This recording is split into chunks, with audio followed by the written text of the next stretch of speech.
নমস্কার বন্ধুরা, আজ সিজনের এই প্রথমেতেই চিচিঙ্গের রেসিপি আপনাদের সঙ্গে শেয়ার করছি। এই চিচিঙ্গের রেসিপিটা এতটাই সুন্দর খেতে হয় যে গরম ভাতের সঙ্গে আর কোনো কিছুই লাগবে না। এই চিচিঙ্গের রেসিপিটি হলেই এক থালা ভাত এমনিতেই খাওয়া হয়ে যাবে, সাথে খুবই কিন্তু মজাদার। এই যে গায়ে যে একটা ডিপ গ্রিন কালারের ওই অংশটা কিন্তু আমরা এই বঁটির এরকমভাবে সাহায্যে কিন্তু ভালো করে ছাড়িয়ে টাইপের নেব, মানে যেমন ঘষে নিলে হয় সেরকমভাবে। দেখুন কত সুন্দরভাবে উঠে যাচ্ছে। তারপরেই কিন্তু এটা চিংড়ি মাছ দিয়ে করব, তাই চিংড়ি মাছটাকে লবণ আর হলুদ মাখিয়ে রেখেছিলাম, একটু সামান্য তেল দিলাম, তেলটা দেওয়ার পরেই কিন্তু ভালো করে ভেজে নিচ্ছি। চিংড়ি মাছ ভাজতে যেহেতু আমরা সবাই জানি যে বেশি সময় লাগে না, কারণ হচ্ছে খাওয়ার সময় কিন্তু একটু মোটা ভাব হয়ে যায়, চিপের মতন টাইপের হয়ে যায়। তার জন্য 2 থেকে 3 মিনিট নাড়াচাড়া করে নামিয়ে রাখলাম। তারপরে ওই কড়াতেই আবার দিয়ে দিলাম তেল, তারপর দিয়ে দিলাম ছোটো চামচের হাফ চা চামচের মতন কালো জিরে, 4টে কাঁচা লঙ্কা দিলাম। ভাজা হয়ে যাওয়ার সঙ্গে সঙ্গে কিন্তু ওখানে চিচিঙ্গের যে দেখুন কেটে রেখেছিলাম লম্বা করে, যেহেতু আমি ঝাল করছি তাই জন্য এরকম বড় বড় একটু লম্বা করেই কেটে রেখেছি, সরু সরু করে কেটে রেখেছিলাম। আর চিচিঙ্গে যেহেতু সেদ্ধ হতে খুব বেশি সময়ও লাগে না, তার জন্য কিন্তু রান্নাটাও খুব তাড়াতাড়ি কিন্তু হয়ে যাবে।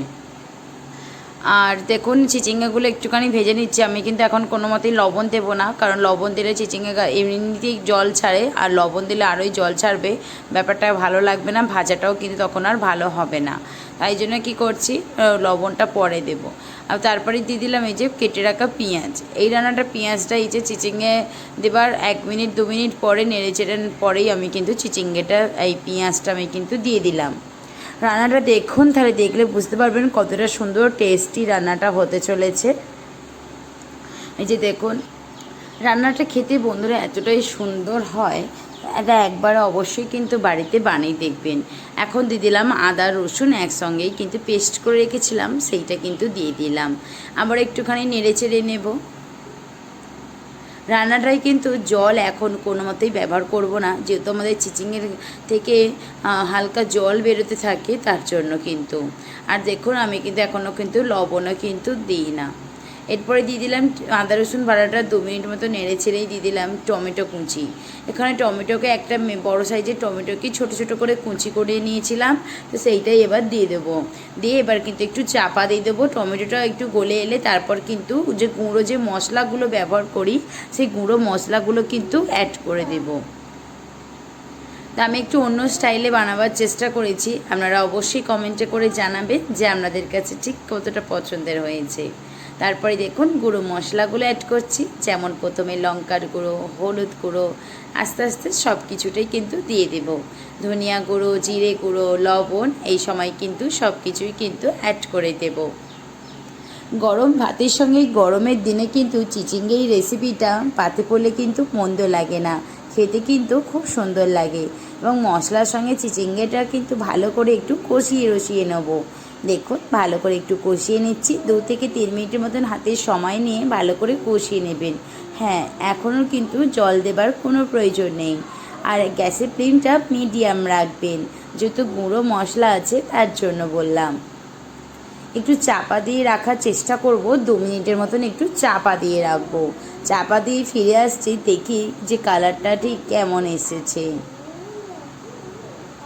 দেখুন চাপা দিয়ে ফিরে এলাম, কতটা নরম হয়ে গেছে, আর টমেটোটাও কিন্তু গলে গেছে। এই সময় দিয়ে দিলাম একটু হাফ চা চামচের ছোটো চামচের চিনি দিলে কিন্তু এই রেসিপিটা চিচিঙ্গেতে ভালো লাগে। তারপরে দিয়ে দিলাম জল। আর কালা জিরে আছে বলে তার একটা খুব সুন্দর সেন্টটাই আলাদা। যে কোনো তরকারিতে কালা জিরে দেখবেন, কালা জিরে একাই সব কিছুকে কিন্তু মাতিয়ে রেখে দেয়।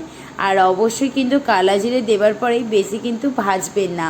কালা জিরেটা দেওয়ার পরেই যে সবজি রান্না করছেন অবশ্যই চেষ্টা করবেন সাথে সাথে কিন্তু সেই সবজিটা দিয়ে দেবার। 1 মিনিটের মতো নাড়াচাড়া করেই কিন্তু সবজিটা দিয়ে দেবেন। সাদা জিরের মতন বেশি লাল করে কিন্তু ভাজলেই কালা জিরের পুরো একদম সবজিটা ভাপ এনে দেয় এবং খেতেও কিন্তু ভালো লাগে না। এই যে জলটা ফুটে উঠতে চিংড়ি মাছগুলো দিয়ে চাপা দিয়ে 10 মিনিটের জন্য রেখে দিলাম। হয়ে গেল আজকে দেখুন চিংড়ি মাছ দিয়ে চিচিঙ্গে রেসিপি। চিংড়ি মাছ দিয়ে চিংড়ি রেসিপিটা অসাধারণ লাগে। দেখুন আপনারা চাইলে এই পর্যায় পর্যন্ত রেখে দিতে পারেন, চাইলে আরও একটু কিন্তু জলটা একটু কমিয়ে মেরে নিতে পারেন, ফুটিয়ে নিতে পারেন।